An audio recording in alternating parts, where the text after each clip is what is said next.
एक गांव में विमला नाम की औरत रहती थी। वो बहुत तेज और कंजूस थी। गांव के लोग उससे दूर रहने में ही अपनी भलाई समझते थे। उसका बेटा शहर में नौकरी करता था और उसकी बहू गांव में ही उसके साथ रहा करती थी और गायों की देखभाल किया करती थी और दूध बेचती थी। एक दिन उनकी बहू को दूध बेचकर आने में जरा सी देर क्या हो गई, उसने तो सारा घर ही सर पर उठा लिया। कहाँ रह गई थी महारानी? घर की कोई चिंता है या नहीं? माँ जी, वो आज नदी को पार करने के लिए कोई नाव ही नहीं मिली।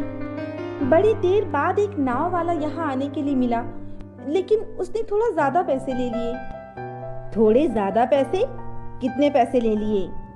10 रुपए ज्यादा माँ जी। लेकिन अंधेरा होने से पहले घर लौटना भी तो जरूरी था ना माँ जी। जल्दी निकला कर, फिर तो दूध बांटकर घर जल्दी वापस आ जाया करेगी।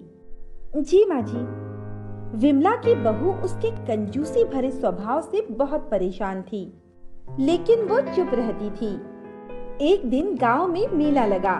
गांव की कुछ औरतें विमला और उसकी बहू भी मेला घूमने गए। तभी एक औरत ने विमला की बहू से कहा, अरे तू अपनी सास के साथ आ गई। अब बस मेला देख ही सकती है, अपनी पसंद का कुछ खरीद नहीं सकती। अब मैं क्या करूं? सब कुछ समय के हाथ में है। इनका स्वभाव ही ऐसा है। सभी लोग मेले में घूम रहे थे। बाकी औरतों ने खूब खरीदारी की, लेकिन विमला को कुछ पसंद ही नहीं आता था। अरे भैया, वो झुमके कितने के दिए? 100 रुपए के माँ जी। 100 रुपए? अच्छी लूट मचा रखी है आपने तो। 20 रुपए की चीज को 100 रुपए में बेचते हुए शर्म नहीं आती? अच्छा मजाक कर लेती हैं माँ जी आप भी। हम तो 20 का 100 ही करने बैठे हैं यहाँ। यदि आपको कोई समस्या हो तो आगे की दुकान पर चली जाएं आप। बहू, यहाँ से चलते हैं। मेले में घूमते घूमते काफी समय हो चुका था। सभी लोग एक खाने पीने की दुकान पर रुक गए। अरे भैया, ये गुलाब जामुन कैसे दिए? 50 रुपए पर प्लेट माँ जी। 50 रुपए? क्या जमाना आ गया है। बहू, आगे चल, हम यहाँ नहीं खाएंगे। लेकिन माँ जी, बाकी लोग तो यही खा रहे हैं। बाकी लोग अपने पैसे में आग लगा रहे हैं तो क्या तू भी लगाएगी? अब चल यहाँ से। विमला वहाँ से आगे बढ़ गई। तभी उसकी नजर एक दूसरी दुकान पर गई, जहाँ पर गुलाब जामुन सिर्फ 20 रुपए प्लेट थी। ये देख, यहाँ सही दाम में मिल रहे हैं गुलाब जामुन। लेकिन माँ जी, यहाँ की हालत तो देखिए, कितनी मक्खियाँ हैं यहाँ। मुझे तो लगता है कि ये गुलाब जामुन भी पुराने ही होंगे। तेरी बुद्धि कुछ ज्यादा ही चलने लगी है आजकल। और तुझे नहीं खाना तो मत खा, मैं तो खाऊंगी।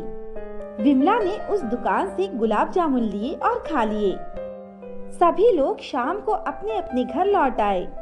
घर लौटते वक्त सभी के हाथ में बहुत सारा सामान था, तो वहीं विमला की बहू के हाथ में कुछ मूंगफली के दाने। सभी औरतें उसे देख देख कर हंसते हुए अपने अपने घर चली गईं। विमला की बहू को आज बहुत बुरा लगा, लेकिन उसकी सास उसकी एक भी बात नहीं सुनती थी।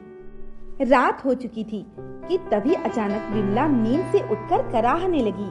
आह बहू, मेरे पेट में बहुत दर्द हो रहा है।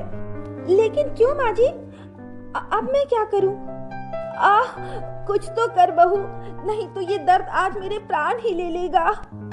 माँ जी, मैं डॉक्टर साहब को बुला कर लाती हूँ।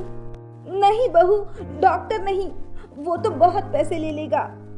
माँ जी, अपनी हालत तो देखिए, अभी भी आपको पैसों की चिंता है। माँ जी, पैसा स्वास्थ्य से बड़ा नहीं होता। मैं डॉक्टर को लेकर आती हूँ। विमला की बहू घर से निकल गई और कुछ ही देर में एक डॉक्टर के साथ घर लौटी। डॉक्टर साहब, मेरे पेट में बहुत दर्द हो रहा है। दर्द तो होगा ही, आपने ही खाए ना पैसे बचाने के चक्कर में खराब गुलाब जामुन। अब दवाई खाइए। डॉक्टर ने दवाई दी और वहाँ से जाते वक्त विमला से कहा, कंजूसी छोड़ दो काकी, नहीं तो ऐसे ही दर्द होता रहेगा। हाँ डॉक्टर साहब, बस अब मैं भी कभी कंजूसी नहीं करूँगी। डॉक्टर वहाँ से चला गया और विमला की बहू ने मुस्कुराते हुए पूछा, माँ जी, क्या खाएंगी आप? गुलाब जामुन ले आओ? नहीं बहू, अब नहीं। विमला को अपनी कंजूसी का फल भुगतना पड़ा और उसका स्वभाव भी बदल गया। तो दोस्तों, कैसी लगी आपको हमारी कहानी? अगर पसंद आई हो तो लाइक, शेयर और सब्सक्राइब करना ना भूलें और ऐसी ही दिलचस्प कहानियाँ देखने के लिए बने रहें हमारे चैनल पर।